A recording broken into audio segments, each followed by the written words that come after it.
Hello. Welcome everybody to a community conversation about politics by the AJC. I am Leroy Chapman. I am Deputy Managing Editor here. And on behalf of our editor, Kevin Riley, and the leadership team, we welcome you and we thank you for spending a little time with us. So we're here to talk about the AJC poll. And that poll released last week. It's been reverberating. We've been writing stories about it. It's been a fantastic piece of information and research for us to help us know what's on the minds of Georgians in this very important race. And I think we all know how important it is. This not only is the presidential election, Georgia is in a position of having 2 U.S. Senate seats up for grabs. So Georgia is going to be a factor in who wins the presidency and a factor in the power, in the balance of power in Washington, D.C., because of the U.S. Senate is very much up for grabs. So we're going to talk to you about what's going on, and the people who bring you politics every single day for the AJC are going to talk about what they've seen. So we'll go ahead and start introducing who is on the panel today. We'll start first with Jim Galloway. You know him. He's your insider. Jim Galloway's been with the AJC for 4 decades, and he's one of the deans of political reporting in this country. So we're happy to have Jim today talk a little bit about what's going on. And we've got also Mark Niesse. Mark Niesse, normally he is covering the the Georgia House. He is also usually covering voting full time because voting is such a big issue for us. So Mark's now covering voting. We also have Tia Mitchell. Tia Mitchell's our Washington correspondent. She's been especially busy this political year with everything that's going on. So she's up in DC and operating under the COVID protocol in DC, which has sort of made this job a little bit more difficult, but she's doing a fantastic job there. We also have Greg Bluestein. And Greg Bluestein is our lead political reporter here at the AJC. He is a guy who puts up superstar numbers, but he behaves like he's the last guy on the bench. So we appreciate Mr. Bluestein and all his effort. And we have someone new to introduce. It's Patricia Murphy. Patricia Murphy is our newest addition, and she joins us after her stint at Roll Call and some other places. You'll learn and know more about Patricia. She actually wrote a story for us today, and she's going to be helping us cross the finish line with elections, and we're glad to have her. And finally is Susan Potter. Susan Potter is our politics senior editor. So she's the person who keeps the trains running. She's the person who handles our poll.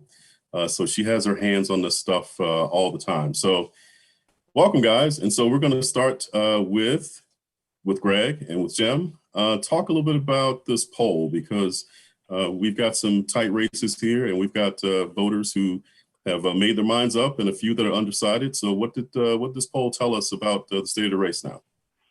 Well, if I could start, it was a really fascinating look at 3 of the top races in the state, the presidential race and 2 Senate races.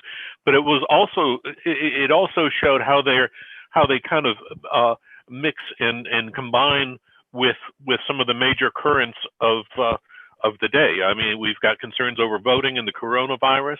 We've got concerns over police violence, and this poll kind of tied it all together. Top lines. What was probably not surprising. We had a 47% tie between incumbent President Donald Trump and Democrat Joe Biden. We had a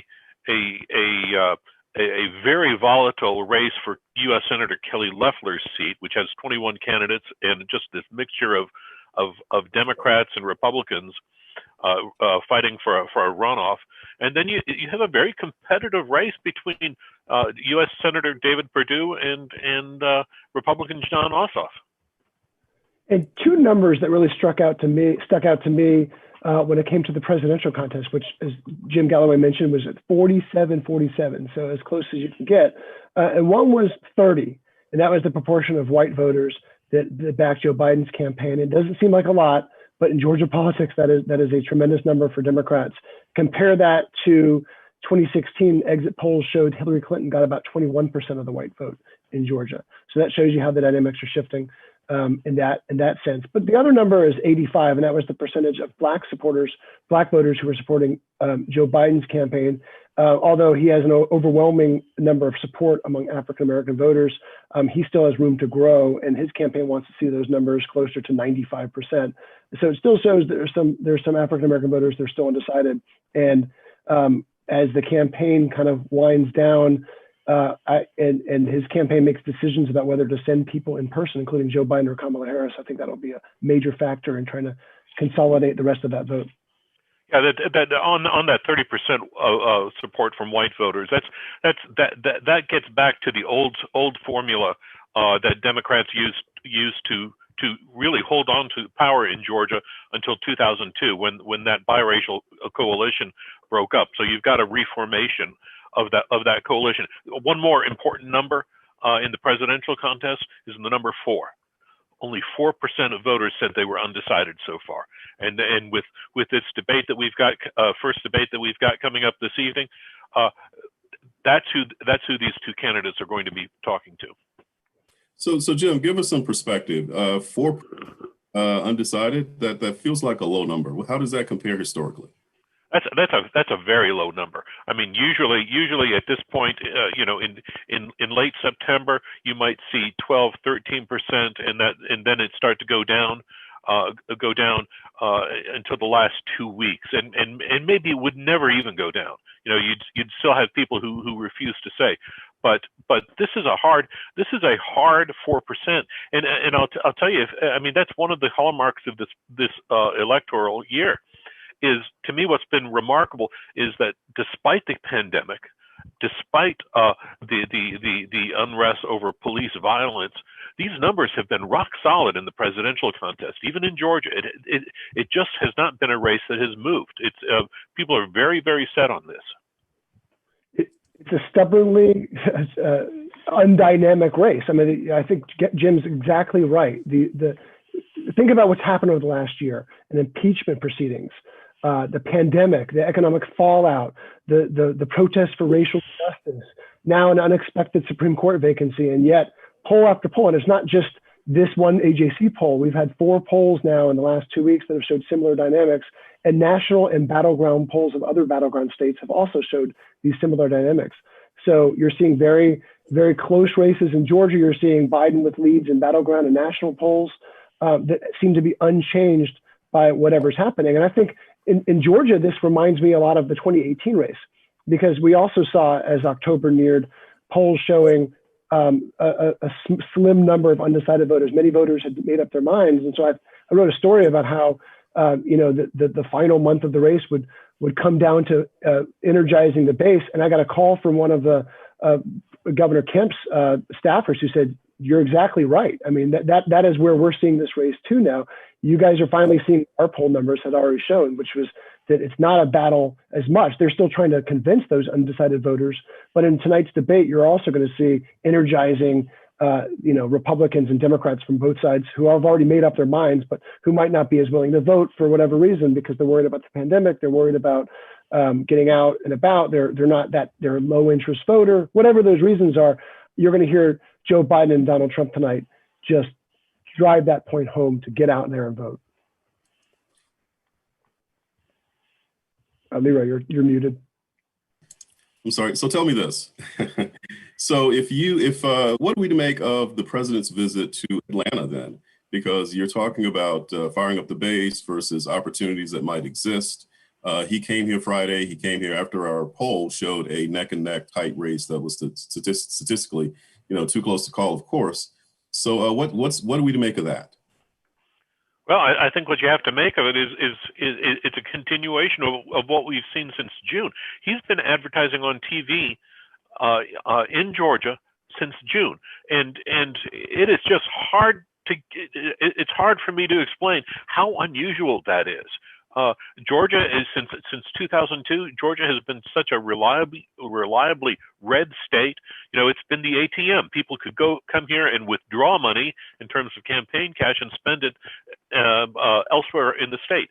Now they're having to pay attention. It's quite incredible. And then you've got these 2 Senate races where you've got hundreds of millions of dollars being spent, and in fact, that's right. At least at the moment, that's what's driving the political conversation on TV. It's all these Senate ads, not just from the candidates themselves, but from all these super PACs that are playing. Oh, Leroy, you're back on mute. One more question too about the poll and the horse races. So for the races for U.S. Senate, opportunities and any liabilities that showed up in that poll for either of the races or both the races. Talk a little bit about that. Yeah, I mean, I'd say what was really interesting in the Senate polls. Well, first let's talk about the more conventional race, which is between David Perdue and Jon Ossoff. It showed the candidates neck and neck among many independent voters, which tend to lean ideologically to the right in Georgia. Not this year, and really not in 2018 or 2016 either. So they've got some ground to make up. And both can, and I think that's one of the reasons why you're seeing Senator Perdue, although he honed a reputation as one of President Trump's most loyal allies, he's still talking about that when he's reaching out to conservative voters. But when he's on the airwaves here in Metro Atlanta, you're not hearing President Trump's name. You're hearing he's a pragmatic problem solver. You're hearing that he wants to shore up healthcare system. You're hearing he wants to, revive the economy, but you're not hearing Trump. Now, conservative voters in North Georgia might be hearing that. In the other race, and we call that the 21 candidate special election, it is a lot messier. That's the kind of the best adjective I have to describe it. We'll talk about this a little later, but our poll had all three of the top contenders, Reverend Warnock, Doug Collins, and Senator Loeffler, all within striking distance of each other. But things have changed in the last week, especially according to the latest poll that we'll talk about in a minute. But it's very, very fluid, that race still. And there are some heated calls for Matt Lieberman, who is around 10% in the AJC poll, to get out of the race and clear the way for Reverend Warnock. One more addition, Leroy, in the race between David Perdue and Jon Ossoff. The AJC poll had the two with just a little bit of a gap between the two. Between Perdue and Ossoff. And one of the things that the poll showed was that Perdue has been able to hold on to just a few more white voters than Donald Trump in Georgia. And that has made the difference. Okay, interesting. Thank you for that. Okay, well, and that's a good segue to the other race. And Patricia, you wrote a story today about a Quinnipiac poll that's out. Tell us about what it said.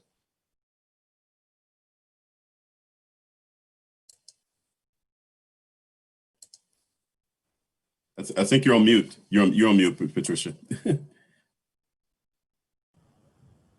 I swore I wouldn't stay on mute. I'm sorry.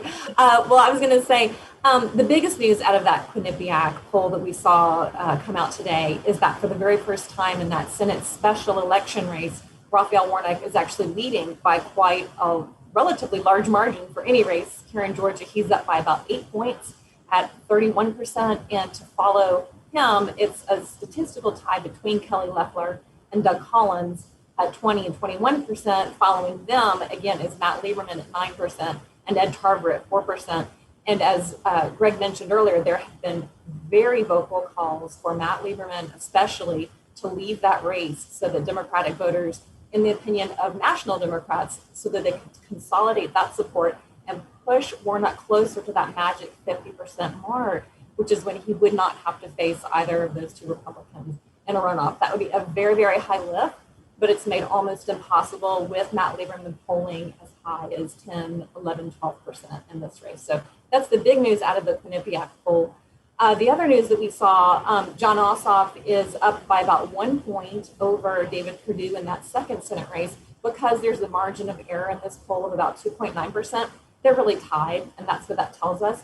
But anybody who's lived in Georgia for a long time knows it's unusual for the Democrat and the Republican to be tied at this point. So for Ossoff's camp, they're happy to see that number. And then I would say the rest of that poll really shows what we've seen in this trend in the presidential race, which is with Joe Biden and Donald Trump basically tied in the state. Again, that's not the type of result that we've seen here in Georgia in a very long time. The Q poll shows Joe Biden at 50%, Donald Trump at 47%. Democrats say he's leading. We're going to say that they look statistically tied. The timing of this poll was very interesting because this is the first poll that we've seen since Amy Coney Barrett was nominated by President Trump. This poll was in the field for about 5 days. In the middle of that 5 days, the president nominated Amy Coney Barrett to be the replacement for Ruth Bader Ginsburg on the Supreme Court. They didn't ask specifically about Barrett as a choice, but they did ask whether Georgians would like to see that seat filled before the election, as Republicans want to do, or after the election, as Democrats are pushing. And we saw majorities of Georgians, of these likely voters, say they'd rather see those filled after the election. So there was a lot to dig into for that Q poll.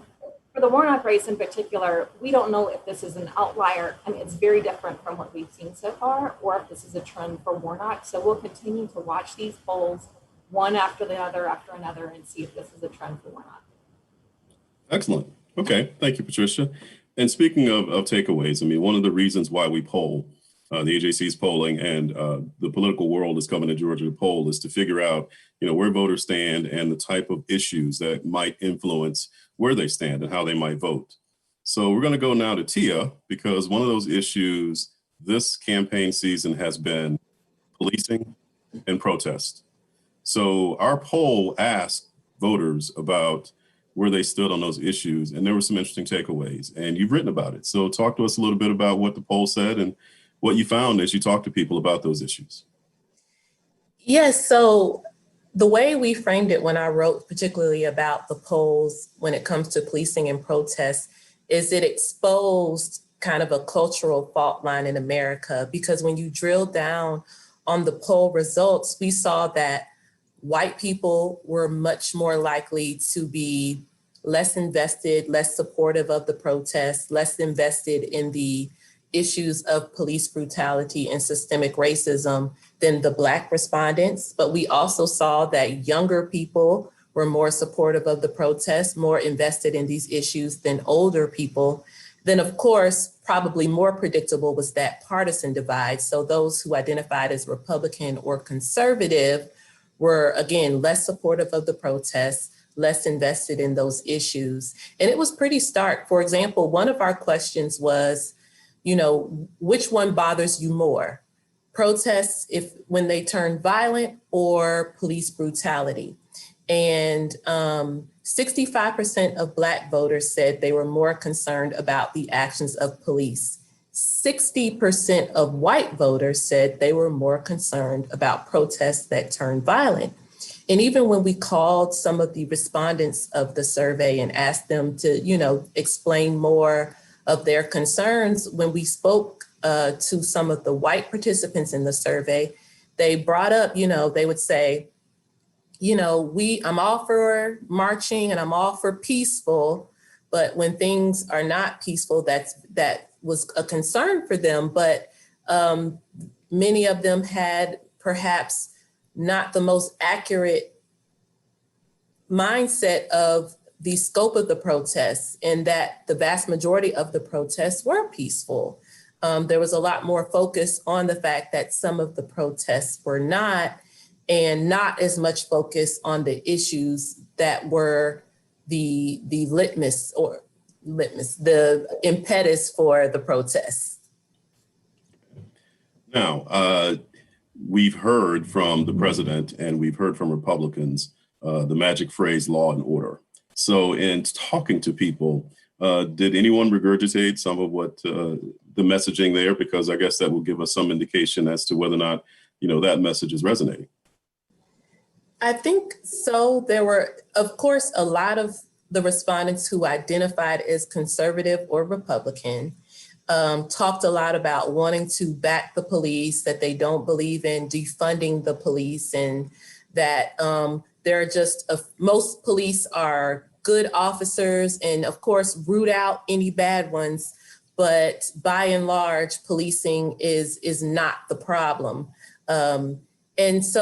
And again, the nuance there is, for example, defund the police is not something that Georgia lawmakers on either side of the aisle have pushed for, as far as lawmakers currently in office in leadership roles. For example, Mayor Bottoms has not advocated for defund the police. And so, again, there's a little bit of disconnect, because some of the messaging about what the movement the protests are pushing for isn't always what's being reflected by those who are not as supportive of the protests. And then on the other side, you have, wanting to go further in some of the reforms is, again, those same fault lines exist when there are reforms on the table. And that's being reflected not only with our survey, but we know covering the races in the US Senate races, the congressional races, they've now become issues on the campaign trail, particularly in the contrast between Republican candidates and Democratic candidates. Okay. All right. Thank you, Tia. That's one, appreciate that. And two, in terms of issues that will influence the race, that certainly is one of them. And races both, not only the presidential race, of course, but the races down ballot. It's an issue that we have to resolve, an issue that's not going anywhere. And that's a perfect way to pivot to another issue that has been pretty important and on voters' mind, and that is the handling of COVID and our response. And our poll dug into that. And Patricia, you wrote a little bit about that. Talk about what our poll found and what your reporting reflected with confidence in how it's being handled and how perhaps that might influence the election or how people. Yeah. Well, we saw a really divided group of Georgians here in this poll. About half of them support what Governor Kemp is doing and about half disapprove of what Governor Kemp is doing to handle the coronavirus here in the state. The largest majority that we saw in this poll was the question about whether people are worried that they themselves or anyone in their family could be exposed to coronavirus, and 65% of Georgians, and that was a very large majority of Democrats and a plurality of Republicans, said that they are worried about the coronavirus and being exposed to it. But then when you get down into the details of the policies and the people enacting those policies, that's when the split really starts to show itself. So again, how is Kemp doing? 49% disapprove, 48% approve. When you get over to the presidential race, we asked it in that frame, Joe Biden had just a slight edge on the president. 49% said they felt that Joe Biden would handle the coronavirus situation better in the future, while about 47% said they felt that the president would handle better in the future. And when you dig into those partisan numbers, it's so interesting because when you ask people, how is the president handling this? 81% of Democrats said they strongly or somewhat disapprove of what the president is doing. Flip the switch, look at the Republicans. 86% of Republicans strongly approve of what the president is doing and how he's handling it, or somewhat approve of him. So there's a strong partisan overlay into how people are viewing the coronavirus. I don't think that's news to anybody who's been living it recently, but it certainly was news to us when we look at these polls and how really tightly aligned it is with people's political opinions and their political behaviors. Even for something that is just a really serious health issue, politics has really taken a leading role in how people are viewing it. And I think that when we talked to voters, it was so interesting to hear why they felt this way and how they felt this way and how they articulated their feelings. I spoke with a Democratic voter who said she would give Trump a triple F. And I said, well, who are you voting for? She said, obviously Joe Biden, and it's because of coronavirus. And I spoke with a Republican voter who said that she felt like if Donald Trump had gone out and said that he felt like the situation was really serious and said that everybody should be worried, that would have been really poor leadership on his part. So it was really viewed in how they view the president as how they view his way of handling the coronavirus. So it's one of many issues where we've seen certainly partisan politics play a role in how people are seeing the world around them. And I think we can expect that to play a large role in how they vote in November. Excellent. Okay. Well, we're going to have to take a little bit of a commercial break here. So we're going to do that and we will be right back. And when we come back, we will do a couple of things. We will talk more about voting, because obviously casting a ballot, meaning is it going to be difficult for me and what are my options? So we'll talk a little bit more about that, and we'll also take some questions. We are on Facebook, we're on YouTube, and you guys are sending questions, and we have a lot of them. So we'll try to spend some time addressing some of your questions. So we are off to our commercial break, and we'll see you in just a second. In 1985, a white man walked into a black church and killed a beloved couple during Bible study. I heard the shots, 4 shots. There's a man serving 2 life sentences for the South Georgia murders, but he says he's innocent, and even some of the investigators who worked the case believe him. I wanted to see what the evidence showed about him, about other suspects. Imperfect Alibi, Tuesday, October 6th on GPB.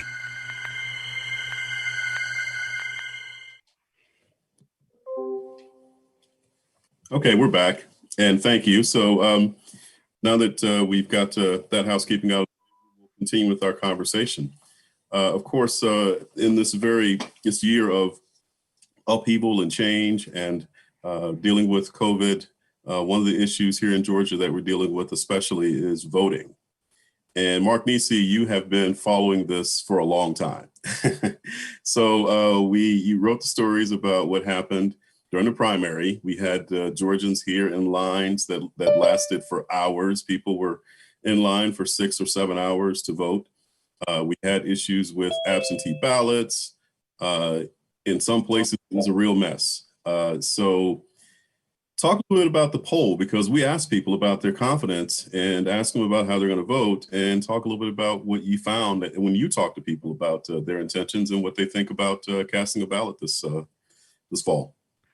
It's really interesting to me how much voter behavior has changed this year because of the coronavirus. You know, in past years, very few people voted absentee. It was like 6% in the 2018 election for governor. And then in the primary, it went up to almost half, 49%.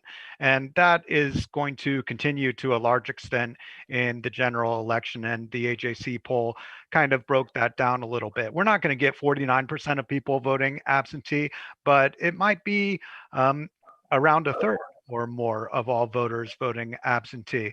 And so what the AJC poll showed is that overall we're about 37% said they want to vote early in person, another 27% said absentee, and 34% said election day. And I think that's about right. And that's generally aligns with what election officials are planning for and hoping for. The more people who vote early and absentee, the less problems you'll have at the poll on election day. But at the same time, everybody is so invested in this election. It is going to be high turnout.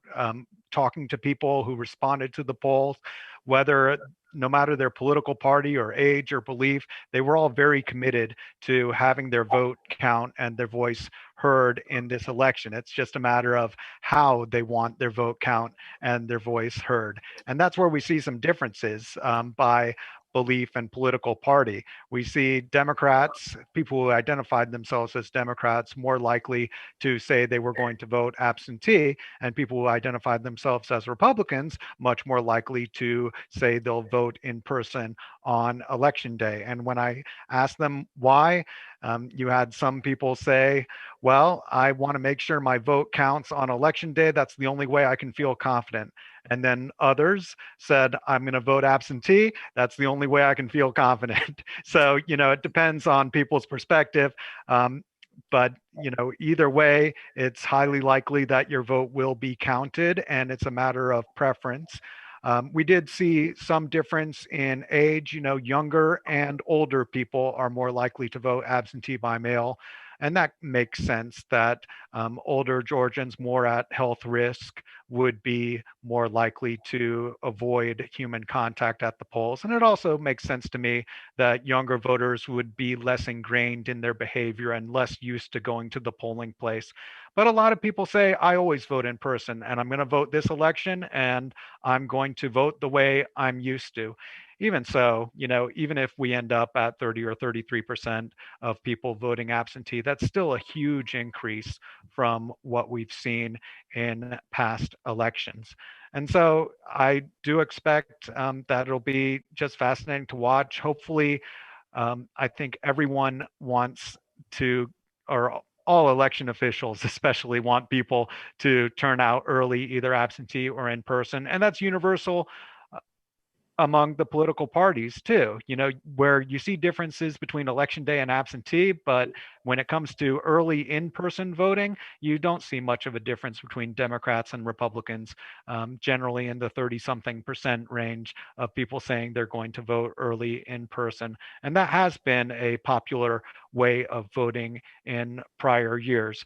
So, we're expecting turnout of 5 million. That would be a record in Georgia if we get 5 million voters. And let's say we get 1.7 million absentee and the rest voting on election day or in person, another third on election day, that would be another 1.7 million or so, which would be a little bit less than in prior elections in 2016 and 2018. So hopefully the poll workers and election officials will be able to manage that load even with higher overall turnout.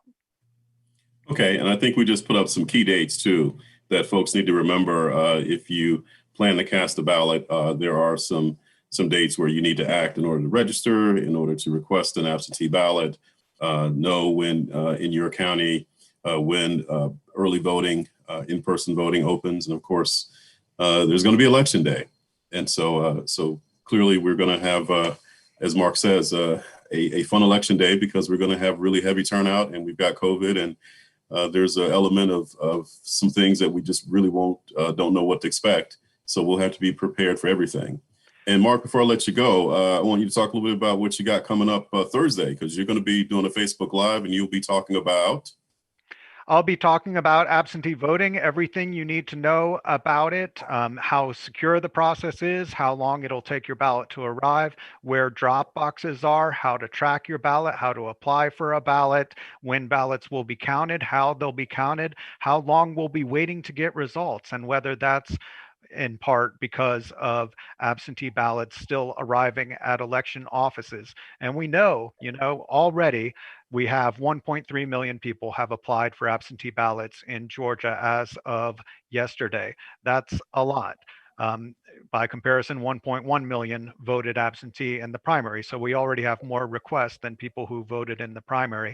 And of those 1.3 million, we already have 66,000 votes that have been turned in, 66,000 absentee ballots returned and waiting in election offices to be counted on election day. And that number is only going to increase. So you look at the election data, 25,000 people a day or so are requesting absentee ballots. And that's been pretty consistent over the last 2 weeks. And there's still 5 weeks out from the election, plenty of time to request an absentee ballot and return it in time to be counted on November 3rd. Okay. Well, we'll take a couple of questions from our audience, and I have one here that speaks specifically to election night.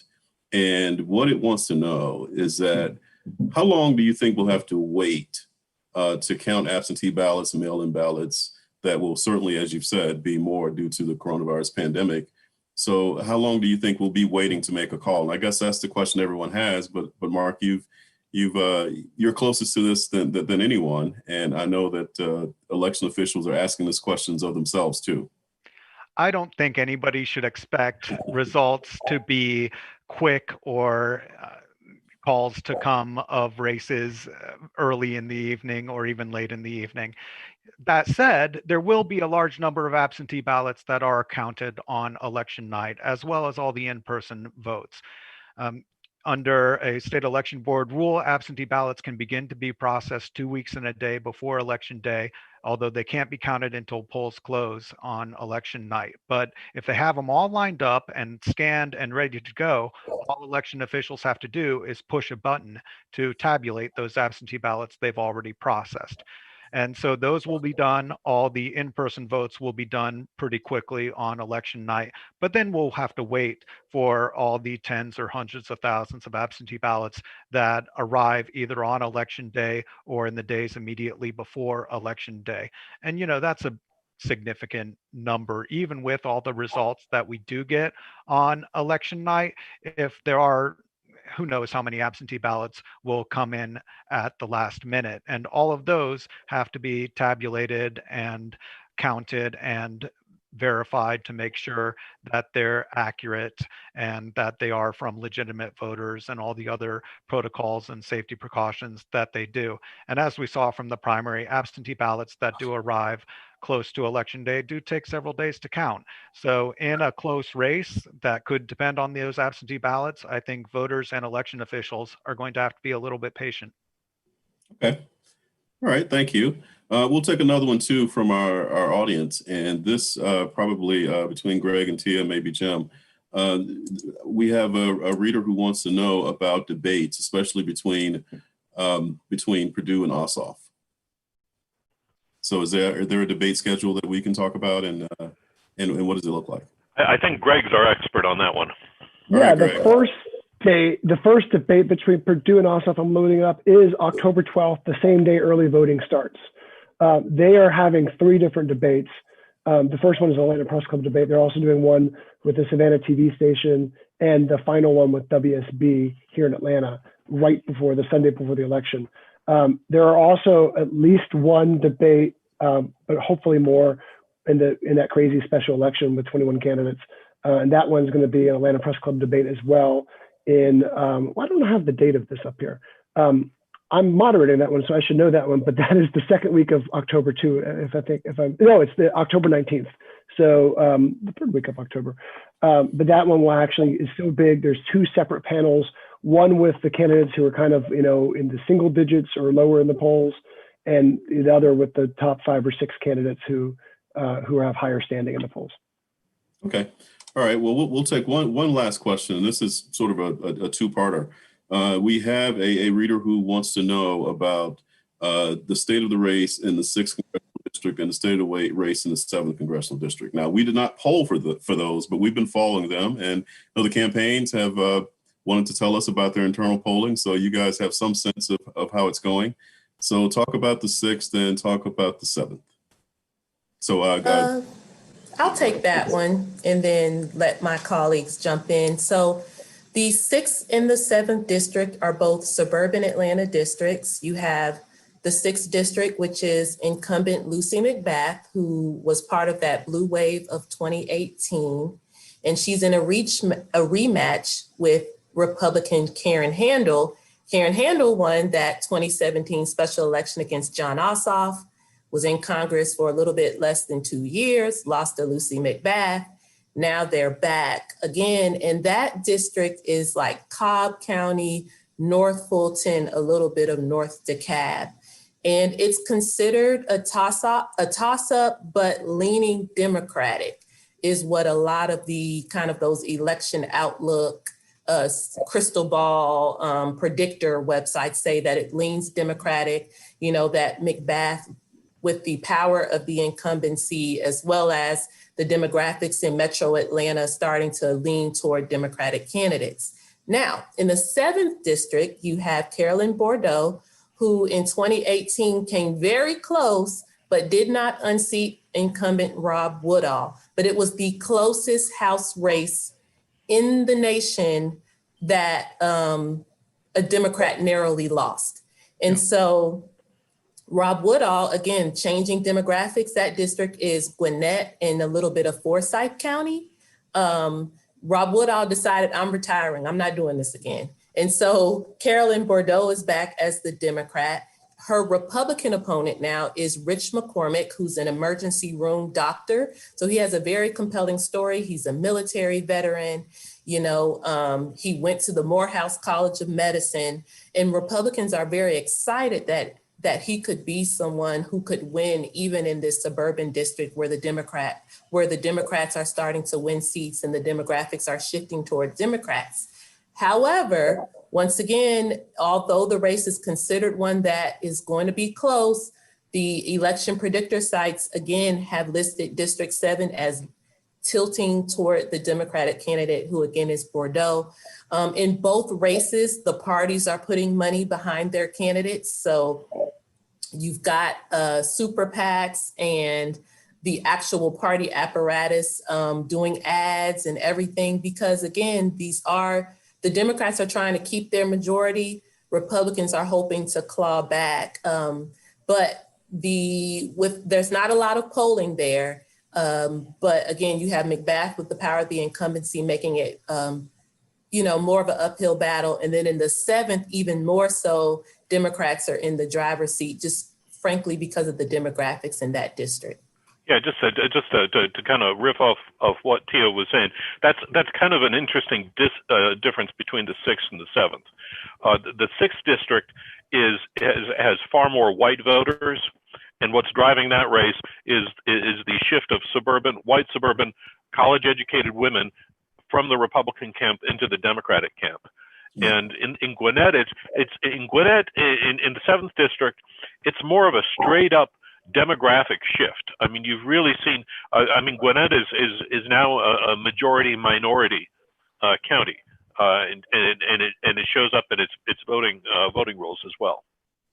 Okay, all right, that's interesting. So there was a narrative about nationally about this race being decided in the suburbs. So President Trump's reelection being decided in the suburbs. So what does this tell us, Jim? I mean, you're telling us that we've got a demographic shift in Gwinnett, but you've got Republicans actually walking away from the president in Cobb. Is that what I'm hearing? Right. In Cobb and in North Fulton. It's interesting when Stacey Abrams put together her gubernatorial race in 2018. Her point was that Democrats should stop going after the middle of the road, the centrist voters, and kind of double down on going after voters of color, which she did. What she didn't anticipate was the antipathy of white suburban women voters, and that has kind of moved things along in Georgia, I think, a little bit faster than anybody has anticipated. So it's what's interesting is the old Democratic coalition was rural white voters and urban black voters. Now the new one is young white suburban voters and urban African American voters. It's a really fascinating dynamic. Okay, great. All right. Well, we're running close on time. I want to go to Susan to talk a little bit about why we poll and also how we conducted this poll and our polling philosophy and plans. We think that polling is important. So you can tell them, Susan, why it's important and what we get out of it. Sure thing.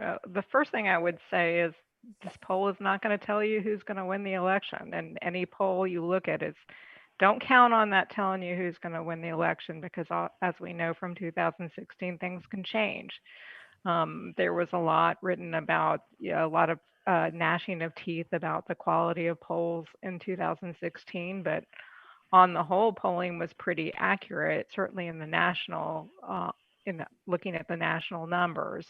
But there were some key states that were off, and that's where, that's how the Electoral College is at play there, and that's what led to many people being surprised in 2016. But polling is worthwhile. It gives us, it's our best and really only tool for getting a look at what's on people's minds. And so we think it's worth investing. It's only a small part of the reporting we do, and these fine people on your screen do. But it gives us a look at not just the horse race numbers, but we get a sense for what issues matter to people. And so it's worth the investment for us and for readers, we hope. The University of Georgia does our polling. They've been doing that for several years for us. Their polling department has grown, and they've been doing a really good job. It's organized and led by Dr. Trey Hood, and we've been working with him for some time. This poll we talked to, it had a pretty good sample size, over 1,000 Georgia voters. And these are likely voters we know from their voting histories, have a history of voting, and also who told us that they were likely voters.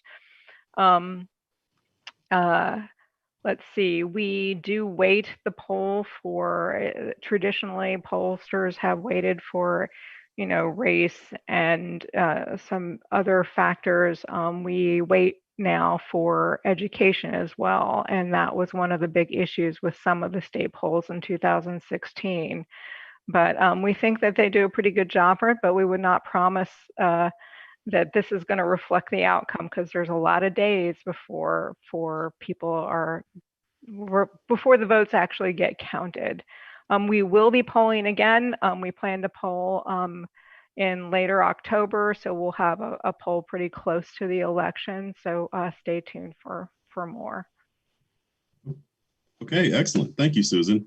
We really appreciate that. Well, we're getting close on time, but we wanted to give each of you guys one last say. And I had a bit of a question for you. I mean, this has been such an unpredictable election season, unlike any other that we've seen. And I don't know if it'll be like any other that we'll see in the future, but it's certainly been unconventional by a lot of means. So just wanted to get a thought from each of you about what each Georgia voter should really think about as they cast their ballots, meaning that they want to make sure that it counts, or also too, that they just really want to be informed about, the candidate stakes and what's there. So what advice or what takeaway from each of you? And I'll start with Patricia, since she's at the bottom of my screen. I'll work my way up. Okay.